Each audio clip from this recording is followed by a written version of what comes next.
Welcome to Dog Training Demystified. Today we're going to talk about potty training.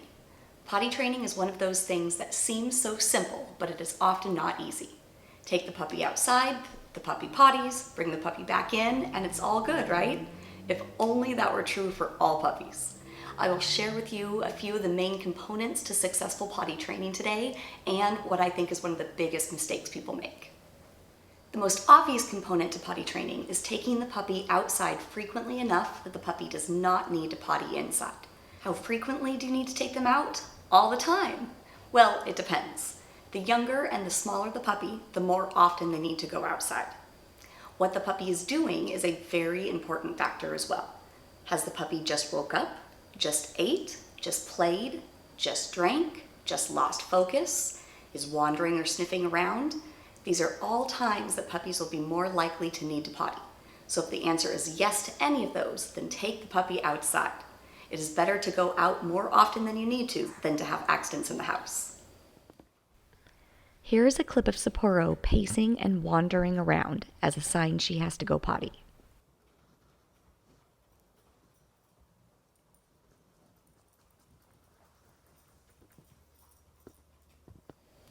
Let's list those times to take your puppy out to go potty. They just woke up. They lost focus. They've been playing or training. They just ate or drank 10 to 30 minutes ago. They're whining, circling, sniffing, or leaving your sight. Each time I take my puppy out, I take them out the same door and I add a cue like outside. As my puppy learns the word, I can ask them if they have to go outside, and they run to the door if they do. Good boy, do you have to go out? Teaching your dog to touch a bell that is on or near the door can be a great way for them to let you know that they have to go to the bathroom. Sit. Good boy. Release. Go hurry. How the puppy is taken outside can be important. If the puppy is let outside unsupervised, then I don't know if my puppy has peed and pooped or if they've just chased leaves and watched birds. When I first get a puppy, I always go outside with them. This way I know for sure if they've pottied and if they're having any issues. When I go out with them, I can also begin to put going potty on a cue, and I can praise and treat my puppy for pottying outside. When I take my puppy out, if my puppy does not go potty, then when we go back inside, I put them in a crate or on a leash to walk around with me. That lessens the chance of them pottying in the house before I take them out again in just a few minutes. When the puppy does go potty, this is a good time to bring them back inside and have a play or a training session. One of the most important and overlooked aspects to successful potty training is keeping an eye on the puppy at all times that they are not crated. I think this is the biggest mistake that people make, and it's giving puppies too much freedom too early. Too often, puppies that are loose and out of sight learn that going potty in the house is just fine as long as no one sees you. Until they're potty trained, I use different ways to manage my puppies in the house. When I can have my attention on the puppy, my puppy can be loose. If I can only half watch the puppy, I will block off the room so the puppy has to stay where I can see them. I can also leash them to myself or to a nearby object like a couch or a door, so they have to stay near me. When I really can't watch them, I'm going to put them in an X-pen or a crate. These are all ways that my puppies can have some freedom but not total freedom. As they grow more trustworthy, I will allow them to have a little more freedom at a time, taking it back if mistakes are made. Whenever I cannot watch my puppy, they will go into a crate so there are no potty training mistakes. What should you do if you find a mess in the house? Traditional training tells you to rub your puppy's nose in it and tell them that they were a bad dog. Puppies, however, do not make the connection between what they did 10 minutes ago and how you are acting now. They do know that you're mad, so they're going to act submissive, they're going to act afraid, they're going to they're going to make you think that they know they did something wrong because of how they're acting, but they don't understand. So even if your puppy looks like they know they did something wrong, they're just living in the moment and trying to calm you down. Getting mad at your puppy after an accident has happened will only confuse and scare them. When mistakes happen, just clean it up and do a better job about supervising your puppy.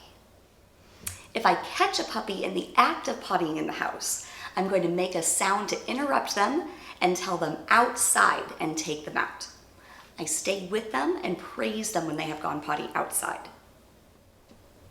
It is important that my puppy learns that it is okay to potty in front of me, just outside.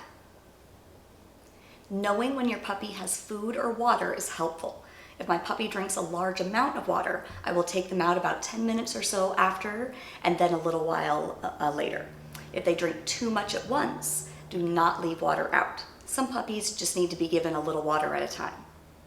Most puppies will poop at the same time every day and poop the same number of times each day. So another reason to go outside with your puppy is to learn how often they poop. Most puppies will poop at least twice in the morning, so I do not let them have free time in the house until after the second poop. Some puppies can benefit from eating at the same time every day, as it can help them go potty at the same time every day. At night, I have my puppies sleep in a crate. I start with a crate not much larger than my puppy, so they cannot potty in one end and sleep in the other. At first, I put the crate right next to my bed in case the puppy has to go potty during the night. If they have to go, I take them straight outside, then straight back to bed to make sure that they do not start waking me up to play. Once my puppy can sleep through the night, I move the crate further away from the bed. As my puppy grows up, I will try letting them sleep in an X-pen or on a tie-down before letting them be free at night. If they have any mistakes, they go back to sleeping in a crate for a while. When I leave the house, I also leave my puppy in a crate. Pottying in the house is only one of the many things my puppy could do if left loose. When I feel my puppy is ready, I start to leave them loose for very short periods of time. If there's a time that you have to leave your puppy for longer than they can hold it, I would try to come up with a long-term confinement area. So here Sapporo has a crate that she can sleep in, a bed and some toys and some water, and a couple of potty pads for her to go potty in. So that way she has a place to go potty on one side and a place to eat and play and sleep on the other side. Imagine having a dog that will only potty off leash and on grass.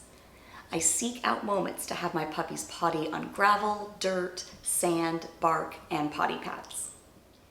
If you're having trouble, keep in mind that some medical issues can cause potty training problems. Contacting the vet should be kept in mind if potty training issues persist. And potty training can take time. Just be patient and always watch your puppy when they are loose in the house. Keep in mind that even after puppies understand that they are supposed to potty outside, they will not always be physically capable of holding it as long as we want them to. Putting in the work in your puppy's first weeks with you will pay off with a potty-trained dog you can trust around your home. Sapporo says to let us know how your potty training is going in the comments.